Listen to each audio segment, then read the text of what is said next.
You are watching 24. കണ്ണായ താരങ്ങൾ മഴയേറ്റുരാവോരം മറയുന്നുവോ, പറയാതെ ഞാൻ പറയുന്നുവോ, വിരഹം നിറഞ്ഞ വാക്കുകൾ നിറസന്ധ്യ പോൽ മിഴിപൂട്ടി നീ നിൽക്കവേ. മനസ്സിന്റെ തീരങ്ങൾ മഴവില്ലു പാടങ്ങൾ അനുരാഗകാലത്തെ കലിയുന്ന നാം. ഹലോ, നമസ്കാരം. അതിമനോഹരമായ ഈ ഗാനം ഈ ദിനത്തിന് ഏറ്റവും അനുയോജ്യമായ ഒന്നാണ്. അമേരിക്കൻ ഡയലോഗിന്റെ പല എപ്പിസോഡുകളിലും സജീവ സാന്നിധ്യമായ ടോം കോലത്തിന്റെ ഈ ആൽബം ഏറെ ശ്രദ്ധിക്കപ്പെട്ട ഒന്നാണ്. മുള്ളിനെ പനിനീർപ്പൂവാക്കുന്നു പ്രണയം, വിഷത്തെ പീയൂഷമാക്കുന്നു, വെള്ളത്തെ വീഞ്ഞാക്കുന്നു, വേദനയെ ആനന്ദമാക്കുന്നു, ചക്രവർത്തിയെ ഭൃത്യനാക്കുന്നു, കയ്പിനെ മധുരമാക്കുന്നു, കല്ലിനെ മുത്താക്കുന്നു പ്രണയം. ഓരോ പ്രണയിതാക്കളെയും ഭ്രമിപ്പിക്കുന്ന റൂമിയുടെ വരികളാണിവ. ജീവിക്കാൻ പ്രേരണയാകുന്ന ത്യാഗത്തിന്റെ മനോഹര ഭാവങ്ങൾ ഉൾക്കൊള്ളുന്ന ആത്മനിഷ്ഠമായ ഒരു വിശുദ്ധ രഹസ്യം, ഒരാളിനെ ആത്മസത്തയിലേക്ക് കൊണ്ടുപോകുന്ന തീക്ഷ്ണ പ്രകാശം, ആത്മപ്രപഞ്ചത്തിന്റെ ആഴങ്ങളിൽ അലിയുന്ന അമൂർത്ത ഗാനം. വിശേഷണങ്ങൾ ഏറെയാണ് പ്രണയത്തിന്. അതിതീവ്ര പ്രണയഗാഥകൾ ഏറെയുണ്ട് നമുക്ക് ചുറ്റും. 70കളിലെ പ്രേം നസീറിന്റെ രൂപഭാവവാഹാദികളുള്ള കാമുകന്മാരും, മുന്തിരിത്തോപ്പുകളിൽ പവിഴം പോൽ പവിഴാധരം പോലെന്ന് പാടി നടന്ന മോഹൻലാലിന്റെ രൂപമുള്ള 80കളിലെ കാമുകന്മാരും, അവിടെ നിന്നൊക്കെ മാറി നീയില്ലെങ്കിൽ പ്രകാശമില്ല എന്ന് പറയുന്ന ന്യൂജൻ കാമുകന്മാരുമൊക്കെ അരങ്ങ് തകർക്കുകയാണ് പല കാലങ്ങളിലെ പ്രണയത്തിന്റെ രൂപഭാവങ്ങളുമായി. ഈ കൊറോണ കാലത്തും പ്രണയം സജീവമാണെന്നത് പ്രണയത്തിനും രംഗബോധമില്ലെന്ന് വ്യക്തമാക്കുന്നു. പതിവില്ലാതെ ഞാൻ പ്രണയത്തെക്കുറിച്ച് പറയുന്നത് എന്താണെന്നല്ലേ? ഇന്ന് അമേരിക്കൻ ഡയലോഗ് വളരെ ഗൗരവമുള്ള, എന്നാൽ അതേസമയം വളരെ ലൈറ്റായ പ്രണയത്തെക്കുറിച്ചാണ് ചിന്തിക്കുന്നത്. കാരണം ഇന്ന് പ്രണയ ദിനമാണ്. എല്ലാ പ്രേക്ഷകർക്കും American dialogue powered by heads ന്യൂയോർക്കിന്റെ വാലന്റൈൻ സ്പെഷ്യൽ എപ്പിസോഡ് കാലാതീതം പ്രണയത്തിലേക്ക് സ്വാഗതം.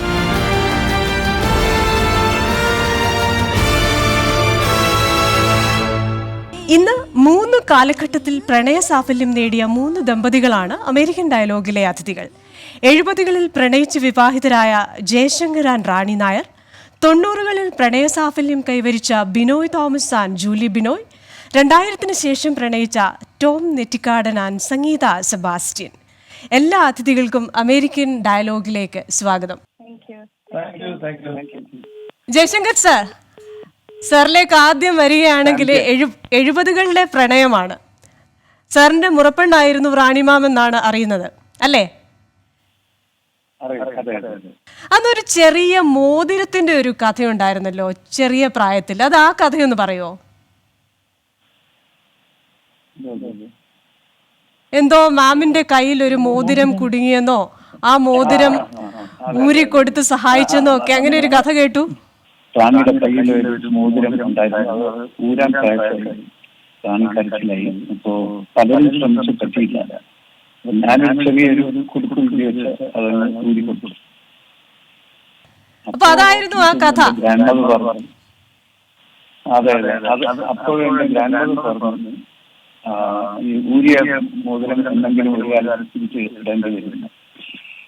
അപ്പൊ മനസ്സിൽ പ്രണയം തോന്നിയോ ആ സമയത്തൊക്കെ? മനസ്സിൽ ഇങ്ങനെ ഒരു ഫീലിംഗ് ഉണ്ടായിരുന്നോ? ആ ഗ്രാൻഡ് മദർ പറയുന്ന ആ വാക്കുകളിൽ നിന്ന് എന്തെങ്കിലും ഒരു തോന്നൽ? ഇല്ല ഇല്ല, ഇതൊന്നും ഫീലിംഗ് ഒന്നും ഇല്ലായിരുന്നു. പിന്നീട് കുറച്ച് 10 വയസ്സേ ഉള്ളൂ, അത്ര കാണാൻ അത്ര വലിയ കേമൊന്നും ഉണ്ടായിരുന്നു. അതുകൊണ്ട് അതൊന്നും തോന്നുന്നില്ല. പക്ഷെ പിന്നീട് ഇങ്ങനെ പലപ്പോഴും ഇങ്ങനെ ആൾക്കാരെ കാണാൻ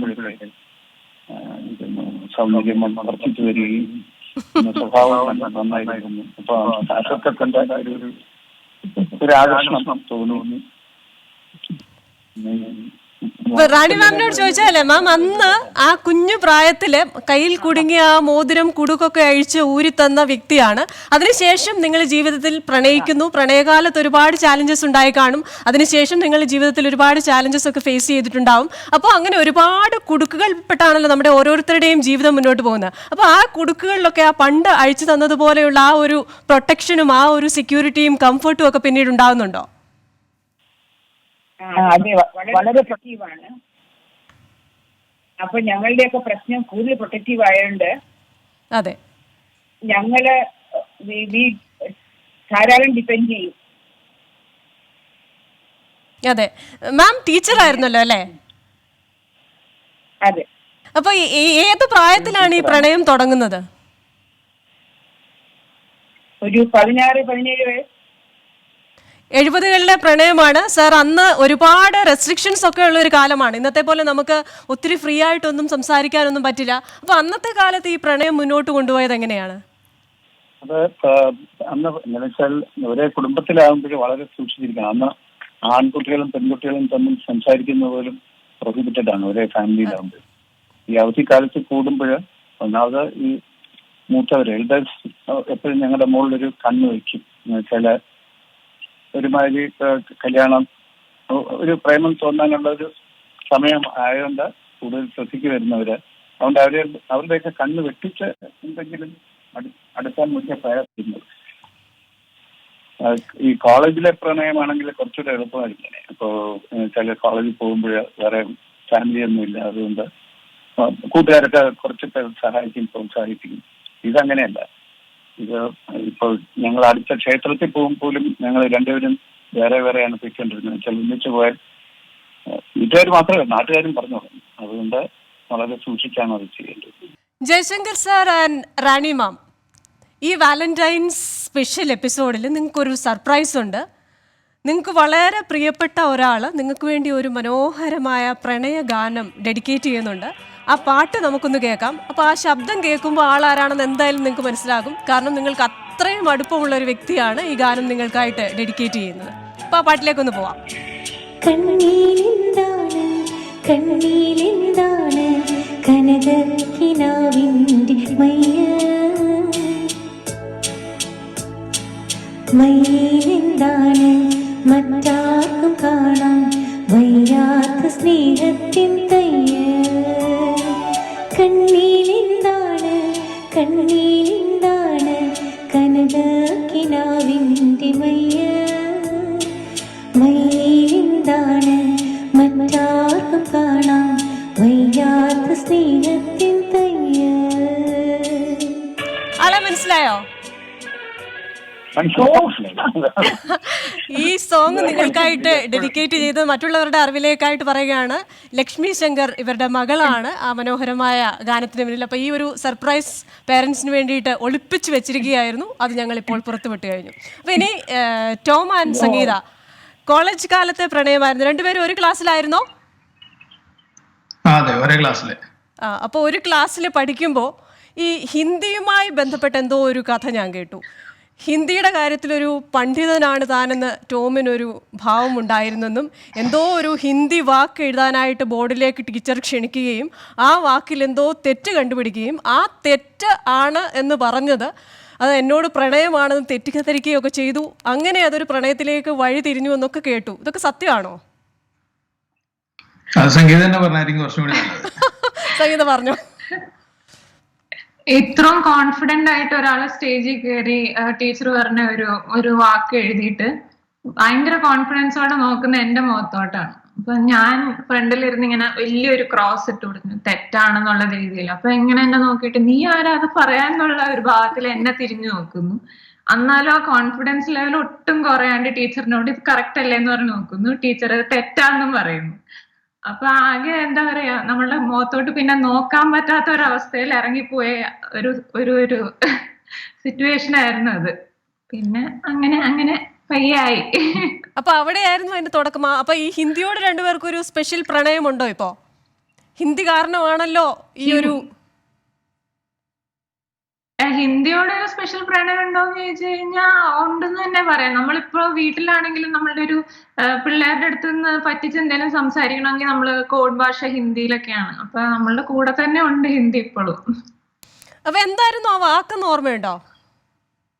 അയ്യോ, സത്യമായിട്ട് ഓർമ്മയില്ല. ഞാൻ ഒരുപാട് ആലോചിച്ചു അതൊന്ന് കണ്ട് ഓർത്ത് കിട്ടാനായിട്ട്. അത് വലിയ നന്ദികേടാ കേട്ടോ, നിങ്ങൾ രണ്ടുപേരെയും ഒരുമിപ്പിച്ച ആ ഒരു വാക്ക് നിങ്ങൾ മറന്നുപോയെന്ന് പറഞ്ഞാൽ. അപ്പൊ ടോമേ, മറ്റൊരു കാര്യം, നമ്മൾ ഈ സാധാരണ പ്രണയിക്കുമ്പോഴേ അതിനകത്ത് നമുക്ക് ഏറ്റവും കൂടുതൽ പ്രശ്നങ്ങൾ ഉണ്ടാകുന്നത് നമ്മുടെ പേരൻസിന്റെ ഭാഗത്തു നിന്നായിരിക്കും ചിലപ്പോൾ, അല്ലെങ്കിൽ നമ്മുടെ ബന്ധുക്കളുടെ ഭാഗത്തു നിന്നായിരിക്കും, നാട്ടുകാരുടെ ഭാഗത്തു നിന്നായിരിക്കും, അല്ലെങ്കിൽ ചിലപ്പോൾ സുഹൃത്തുക്കളുടെയൊക്കെ ഭാഗത്തു നിന്നായിരിക്കും. അപ്പൊ ഇവരിൽ നിന്നൊക്കെ ചിലപ്പോൾ നമുക്ക് അടി ഇടി പിച്ച് മാന്തൊക്കെ കിട്ടാനുള്ള ഒരു സാഹചര്യമുണ്ട്. പക്ഷെ ടോമിന്റെ കേസിൽ സംഗീതയെ പ്രണയിക്കാൻ ആഗ്രഹിച്ചിരുന്ന ചില ചെറുപ്പക്കാരിൽ നിന്ന് ഇടികിട്ടി എന്നൊരു സംസാരമുണ്ട്. സത്യമാണോ?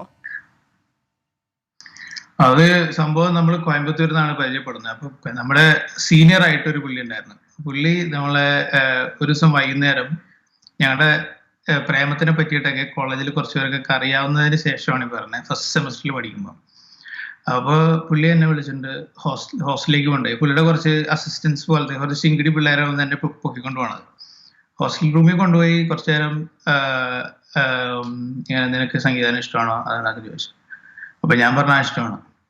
അപ്പോൾ പറഞ്ഞു ഇവൻ ആരാന്നറിയാമോ? ഞാൻ പറഞ്ഞ എനിക്കറിയില്ല, പിന്നെ നിന്റെ സീനിയറാണ്, പുള്ളിക്ക് സംഗീതം ഭയങ്കര ഇഷ്ടമാണ്, അപ്പൊ നീ ഇനി തുടങ്ങി സംഗീതയുടെ പിന്നാലെ നടക്കാൻ പാടില്ല. ഞാൻ പറഞ്ഞു പറ്റില്ല എന്ന് പറഞ്ഞു. അപ്പൊ അന്ന് കുറച്ച് ഇടിയൊക്കെ മേടിച്ച് തിരിച്ച് വീട്ടിൽ വന്ന് പിറ്റേ ദിവസം കോളേജിൽ ഒരു ക്ലാസ്സിലും എല്ലാവരുടെ അടുത്ത് പറഞ്ഞു. അതോടുകൂടി സംഗീതയ്ക്ക് എന്നോടുള്ള പ്രേമം ഭയങ്കരമായിട്ട് കൂടിയെന്ന് പറയാല്ല. തല്ല് മേടിച്ചിട്ട് അതല്ലേ. അപ്പോൾ ഈ തല്ലൊന്നും കിട്ടിയിട്ടും പ്രണയത്തിനൊന്നും ഒരു കുറവും ഉണ്ടായില്ല, അത് വളരെ തീക്ഷ്ണമായിട്ട് തന്നെ മുന്നോട്ട് പോയി. അപ്പൊ ഈ കോളേജ് കാലത്ത് നമ്മൾ ഒരു ആ സമയത്ത് കുറച്ചും കൂടി ഒരു ജാട കാണിക്കാൻ പറ്റിയ ഒരു സമയമാണല്ലോ. അതായത് ഞാൻ തല്ല് കിട്ടിയിട്ടും ഞാൻ പിന്മാറിയില്ല എന്നൊക്കെ കാണിക്കാൻ പറ്റുന്ന ഒരു സ്റ്റൈലിന് വേണ്ടിയിട്ട് കൂടി അത് ഉപയോഗിച്ചെന്ന് വേണമെങ്കിൽ പറയാം. അപ്പൊ ആ ഹീറോയിസം സംഗീതം അംഗീകരിച്ചായിരുന്നോ? അത് ഇഷ്ടപ്പെട്ടോ? ഇംപ്രസ്ഡ് ആയോ? നമുക്കിപ്പോ അത് രണ്ട് രീതിയിൽ കാണാം. ഹീറോയിസം ആയിട്ടും കാണാം, പിന്നെ സിമ്പതി ആയിട്ട് ഉള്ള ഒരു ഫീലും വരാം.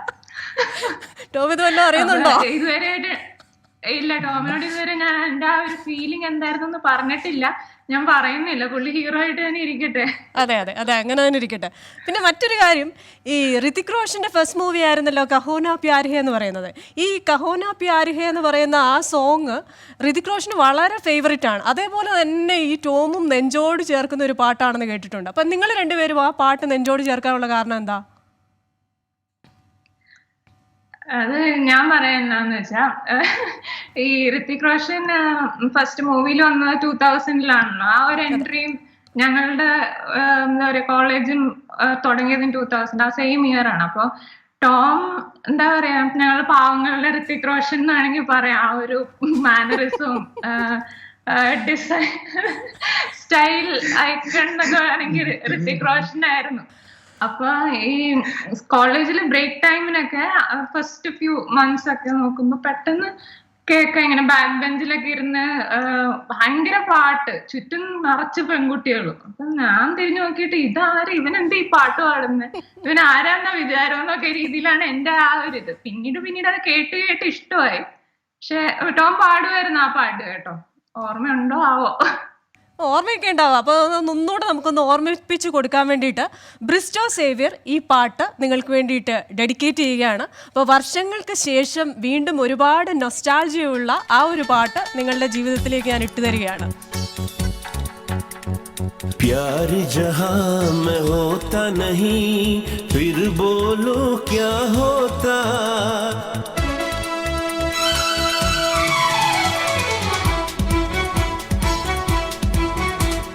प्यार जहां में होता नहीं फिर बोलो क्या होता, दुनिया में दिल कोई कभी न धड़का होता, धड़का. അപ്പോൾ പാട്ട് വീണ്ടും കേട്ടപ്പോൾ ഒരുപാട് ഓർമ്മകൾ നിങ്ങളുടെ മനസ്സിൽ കൂടെ കടന്നുപോയി കാണും അല്ലേ?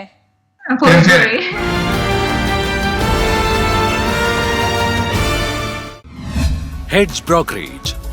Life insurance with long-term care, disability income, business overhead expense disability insurance, 10-pay life insurance, estate planning, Advantage Index Universal Life S&P 500, life income annuity. Hedge Brokerage, New York. Phone 516-433-4310. hedgebrokerage@gmail.com. ഇതെന്റെ hero മരുമകന് നന്നായി ഫിറ്റാകും. Perfect fit ആകും. ഇത് mine diamond ആണ്, 100% quality. Sir, ഓരോ mine ഡയമണ്ടും natural ആണ്. ഞങ്ങൾ 28 quality ടെസ്റ്റുകൾ ചെയ്തിട്ടുണ്ട്. 28 ടെസ്റ്റുകളോ? ഓരോ ഡയമണ്ട് ജ്വല്ലറിയോടൊപ്പം ഇന്റർനാഷണൽ ലാബ് സർട്ടിഫിക്കറ്റും. നിങ്ങളുടെ ഹീറോവിന് വജ്രം കണ്ണടച്ച് വാങ്ങിക്കോളൂ. ഇതാണ് Malabar promise. Promise is A promise.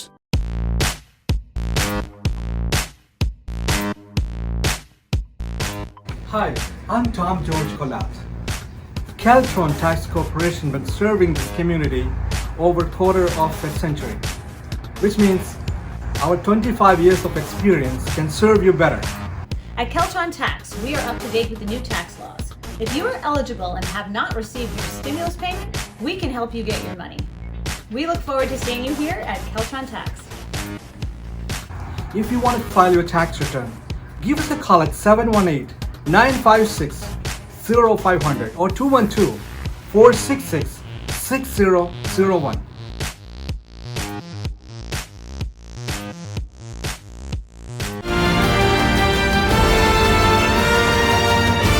Julie and Binoy അമേരിക്കയിൽ വെച്ചാണ് കണ്ടുമുട്ടിയതല്ലേ? അപ്പോൾ എന്നായിരുന്നു കണ്ടുമുട്ടിയത്? എങ്ങനെയായിരുന്നു കണ്ടുമുട്ടിയത്? എങ്ങനെയായിരുന്നു ആ ഒരു പ്രണയത്തിന്റെ സ്പാർക്ക് വന്നത്? സ്പാർക്ക് എന്ന് വെച്ചാല് 89 ജൂലി ഇവിടെ വന്ന ആ സമയത്ത് ഒരു വഴിയിൽ ഇങ്ങനെ നടന്നു പോകുമ്പോൾ ഞാനിങ്ങനെ നോക്കിയപ്പോ കൊള്ളാലോ, എന്നാലും നമുക്ക് ഒക്കെ പറ്റുമോ എന്നൊക്കെ അതാണ് ആദ്യത്തെ ഒരു സ്പാർക്ക് വന്നത്.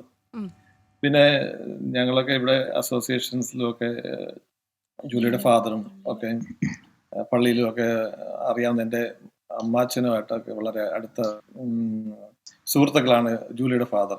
അങ്ങനെ കണ്ടുപിട്ടാനുള്ള അവസരങ്ങൾ ഒത്തിരി ഉണ്ടായി. അങ്ങനെയാണ് ആദ്യം 89 മുട്ടിട്ടത്. അപ്പൊ ജൂലി, ഈ 89 ബിനോയുടെ മനസ്സിൽ ഇത് മുട്ടിട്ടു. ആ വഴിയോരത്തുകൂടി നടന്നുപോയ സുന്ദരിയായ പെൺകുട്ടിയെ നമുക്കൊക്കെ ഇത് പറ്റുമോ എന്നുള്ള ആശങ്കയിലൊക്കെ നിൽക്കുന്ന ഒരു സ്റ്റേജിലാണ്. അപ്പൊ ജൂലിക്ക് എപ്പോഴാണ് ഇത് മനസ്സിലായത്? എനിക്ക് ലവ് അറ്റ് ഫസ്റ്റ് സൈറ്റ് തന്നെയായിരുന്നു. പക്ഷെ ഞാൻ എന്റെ മനസ്സിൽ തന്നെ സൂക്ഷിച്ചു വെച്ചു.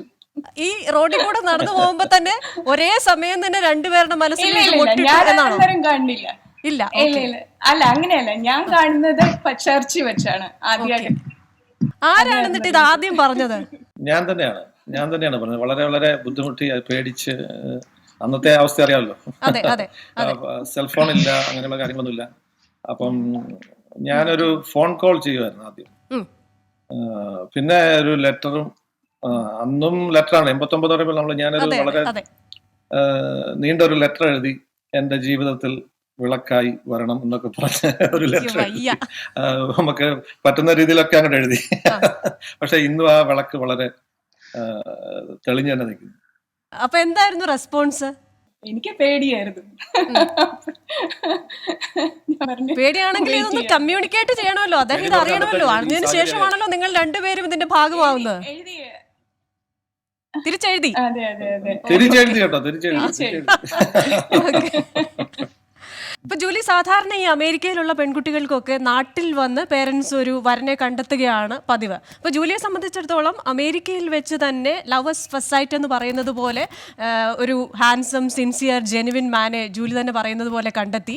അപ്പോൾ ഇങ്ങനെ അമേരിക്കയിൽ നിന്ന് തന്നെ ഒരാളിനെ കണ്ടെത്താനുള്ള കാരണം എന്തായിരുന്നു? അല്ല, അത് കണ്ടു ഇഷ്ടപ്പെട്ടു, അതേ ഉള്ളൂ. അതിനകത്ത് പിന്നെ പേരൻസ് എഗ്രി ചെയ്യത്തില്ലെന്ന് അറിയായിരുന്നു. കാരണം പേരൻസിന് എപ്പോഴും നമ്മൾ നാട്ടിൽ പോയി കല്യാണം കഴിപ്പിക്കുക, അങ്ങനെ. എസ്പെഷ്യലി എൻ്റെ ഫാദർ, മദറിന് കുഴപ്പമൊന്നുമില്ല.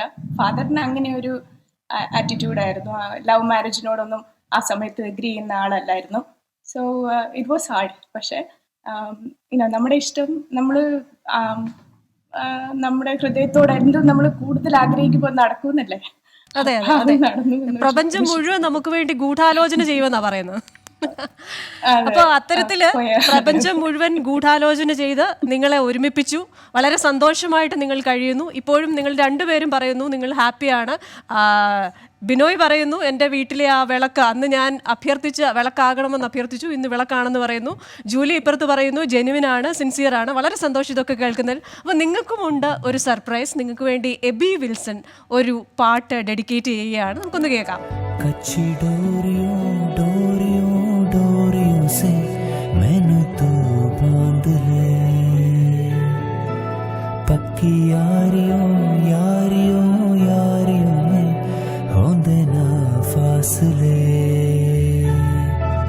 ये नाराजगी कागजी सारी तेरी मेरे सोनिया सुन ले मेरी दिल दिया गल्ला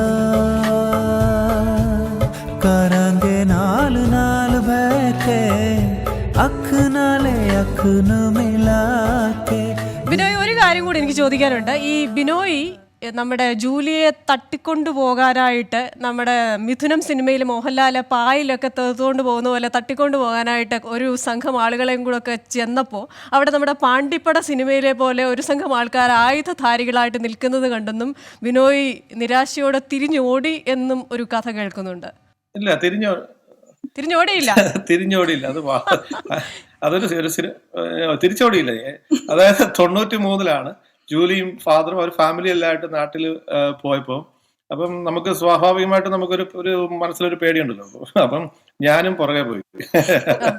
അപ്പം അവിടെ ഞാൻ കോട്ടയത്താണ്, എൻ്റെ വീട് കോട്ടയത്താണ്. കോട്ടയത്തിൽ നിന്ന് ഞാനും എൻ്റെ സുഹൃത്തുക്കളും കൂടെ ഇവരുടെ വീട്ടിലേക്ക്, മമ്മി വളരെ കമ്പനിയാണ്, അപ്പം ഇവരുടെ വീട്ടിലേക്ക് ആദ്യം ഒരു അറ്റംപ്റ്റ് പോവാണ്. പോയപ്പോഴത്തേക്കിന് ഇടയ്ക്ക് ജൂലി വിളിച്ചു പറഞ്ഞു ഇപ്പം വരണ്ട, പപ്പ ഇവിടെ ഉണ്ട്, ഇപ്പം വരണ്ട എന്നൊക്കെ വിളിച്ചു പറഞ്ഞു. ഞങ്ങൾ പകുതി വഴി ഞങ്ങൾ തിരിച്ചു പോകുന്നു.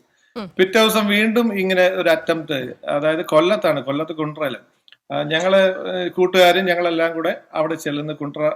കൊല്ലത്ത് കുണ്ട്ര ചെല്ലുന്നു. അപ്പോഴുണ്ട് കുറെ ആയുധധാരികൾ എന്ന് പറഞ്ഞാൽ തൂമ്പ, കോടാലി ഇതെല്ലാം ആയിട്ട് ഇങ്ങനെ നിൽക്കുന്നു വഴിയിൽ. എന്താ സംഭവം എന്ന് ചോദിച്ചാൽ അവിടെ വഴി വെട്ടിപ്പിടിക്കാനുള്ള ആയുധങ്ങളായിരുന്നു. അത് ഒരു തമാശയ്ക്ക് വേണ്ടി ഞാനും എന്തായാലും അത് വിഷ്വലൈസ് ചെയ്യുമ്പോൾ വളരെ രസകരമായിട്ട് തോന്നുന്നു. 1993 കാര്യമാണെങ്കിലും. അതെ അതെ, എന്തായാലും താങ്ക് യു സോ മച്ച്. ഒരു മിഥുനം സിനിമയിലെ അതായിട്ട് നമുക്ക് അതെ കമ്പയർ ചെയ്യാൻ പറ്റും വളരെ പെട്ടെന്ന്. ഇനി നമുക്ക് മനോഹരമായ ഒരു തമിഴ് ഗാനത്തിലേക്ക് പോകാം. ഈ മനോഹരമായ പ്രണയഗാനം എല്ലാ പ്രണയിതാക്കളിലും വീണ്ടും വീണ്ടും പ്രണയത്തെ ഉണർത്തുന്നതാണ്. മറുവാർത്തൈ പേസാതെ மடி மீது நீ தூங்கிடு இமை போல நான் காக கனவாய் நீ மாறிடு மயில் தோகை போல விரலும் வருடும் மனப்பாடமாய் உரையாடல் நிகழும் விழிநீரும் வீணாக இமை தாண்ட கூடாதன துளியாக நான் சேர்ந்து கடலாக கண்ணானதே மறந்தாலும் நான் உன்னை நினைக்காக நான் இல்லையே பிரிந்தாலும் என் அன்பு ஒருபோதும் பொய்யில்லையே.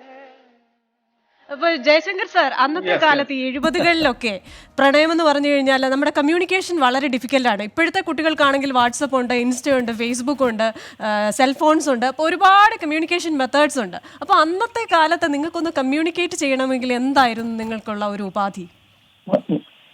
വളരെ പ്രയാസമായിരുന്നു. വെച്ചാൽ ബൈ മെയിൽ എഴുത്തയച്ചാൽ വേറെ അച്ഛനമ്മമാരുടെ കയ്യിൽ കിട്ടും. അതുകൊണ്ട് അത് പറ്റില്ല. എല്ലാപ്പോഴും ഞങ്ങൾക്ക് നാട്ടിൽ പോകുമ്പോഴേ, അവധിക്ക് പോകുമ്പോഴേ, അവിടെ ഈ കച്ചിത്തുറുമ്പ് നിങ്ങൾക്ക് എത്ര പേർക്ക് അറിയാമെന്ന് അറിയില്ല, ഹേസ്റ്റാക്ക്, അതിനകത്ത് ഒരു സ്ഥലത്ത് കൊണ്ട് എനിക്കുള്ള എഴുത്ത് ഞാൻ അവിടെ വയ്ക്കുകയും അത് കുറച്ച് കഴിയുമ്പോൾ റാണി പോയി വാങ്ങിക്കുകയും അതെടുത്തുകൊണ്ട് പോവുകയും ചെയ്യും. അങ്ങനെ അതുപോലെ റാണിയും അടുത്ത് അതിന് മറുപടി. ഞങ്ങൾ ഒരേ വീട്ടിൽ താമസിക്കുകയാണ് ആ സമയം, പക്ഷെ നേരിട്ട് സംസാരിക്കാൻ അത്ര പെർമിഷൻ ഇല്ല. അതുകൊണ്ട് ഇങ്ങനെ എഴുത്തുകൾ തമ്മിൽ കമ്മ്യൂണിക്കേറ്റ് ചെയ്യും. പിന്നെ ഞങ്ങൾ വേറെ വേറെ സ്ഥലങ്ങളിലായപ്പോൾ അച്ഛനമ്മമാര് വേറെ പലയിടത്തായിട്ട് ജോലിയുണ്ട്. ഞങ്ങൾക്ക് വല്ലപ്പോഴും വല്ല കസിൻസിന്റെ കയ്യിലും എഴുത്ത് കൊടുത്തയക്കും. അങ്ങനെയൊക്കെ ഒരു കമ്മ്യൂണിക്കേഷൻ. നേരിട്ട് സംസാരിക്കാൻ കുറച്ച് പ്രയാസമായിരിക്കും. അതെ, എന്തായാലും വളരെ നന്ദി ഞങ്ങളുമായിട്ട് കാര്യങ്ങളൊക്കെ. മാം പറഞ്ഞോ. പിന്നെ നമുക്ക് തിരുവനന്തപുരത്താവുമ്പോ ഫോൺ ചെയ്യുമായിരുന്നു. ഫോൺ ചെയ്യുമ്പോ 2 റിങ് അടിച്ചിട്ട് വെക്കും. Okay, signal. അപ്പൊ നമുക്കറിയാം 2 റിങ് അടിച്ചിട്ട് ഫോൺ നിൽക്കുന്നത് ആരുടെ കോളായിരിക്കും. അപ്പൊ കോസ്റ്റ് ക്ലിയർ ആണെങ്കിൽ നമ്മൾ പിന്നെ ഫോൺ, അത് പഴയ ഫോണാണ് അറിയാമല്ലോ. അതുകൊണ്ട് നമ്മൾ അവിടെ നിന്നിട്ട്, ഞാൻ അവിടെ നിന്നിട്ട് പിന്നെ കോസ്റ്റ് ക്ലിയർ ആണെങ്കിൽ അടുത്ത ഫോൺ എടുക്കും. അപ്പോൾ എന്തായാലും താങ്ക് യു സോ മച്ച് നിങ്ങളുടെ അനുഭവങ്ങൾ ഷെയർ ചെയ്തതിന്. ജൂലിയും ബിനോയും സംഗീതയും ടോമും ഒക്കെ കേട്ടോ, അത്രയും കഷ്ടപ്പെട്ടിട്ടാണ് കച്ചിത്തൂര് ഇടയ്ക്ക് വരെ കൊണ്ടുപോയി കത്ത് വെച്ചിട്ടാണ് അവരൊക്കെ അന്ന് ഈ പ്രണയം സഫലമാക്കിയത്. എന്തു തന്നെയായാലും നിങ്ങൾ ഇത്രയും കാലം വളരെ നന്നായി ജീവിക്കുന്നു. 3 ദമ്പതികൾക്കും ഞങ്ങളുടെ എല്ലാ ആശംസകളും. പ്രണയമെന്ന് പറയുന്നത് ആണിനും പെണ്ണിനും ഇടയിൽ മാത്രം ഒതുങ്ങുന്നതല്ല, മനുഷ്യരുടെ അടങ്ങാത്ത തേടലാണ്. ആ തെരച്ചിൽ ദൈവത്തെ ആകാം, ആശയങ്ങളാകാം, അറിവിൻ്റെ ഒരു തുണ്ടാവാം, മഴയോ പുഴയോ പൂവോ പൂമ്പാറ്റയോ, അല്ലെങ്കിൽ ഒരു അപ്പൂപ്പൻ താടിയോ കാണാ കൗതുകങ്ങളോ ആവാം, ശബ്ദവും ഗന്ധവും ചിരിയും ചിന്തയും ഒക്കെ ആവാം. ആ പ്രണയമാവും ഒരാളെ മുന്നോട്ട് നയിക്കുന്നതും ഊർജ്ജ സ്രോതസ്സാകുന്നതും. അത്തരം നന്മ നിറഞ്ഞ പ്രണയങ്ങൾ എല്ലാവർക്കും ഉണ്ടാകട്ടെ. അടുത്തിടെ ഇറങ്ങിയ മനോഹരമായ ഒരു ഗാനത്തോടെ ഈ എപ്പിസോഡ് വൈൻഡപ്പ് ചെയ്യാം. ഇത് പാടിയിരിക്കുന്നത് സ്നേഹയും സഹോദരിമാരുമാണ്. വാതിക്കലെ വെള്ള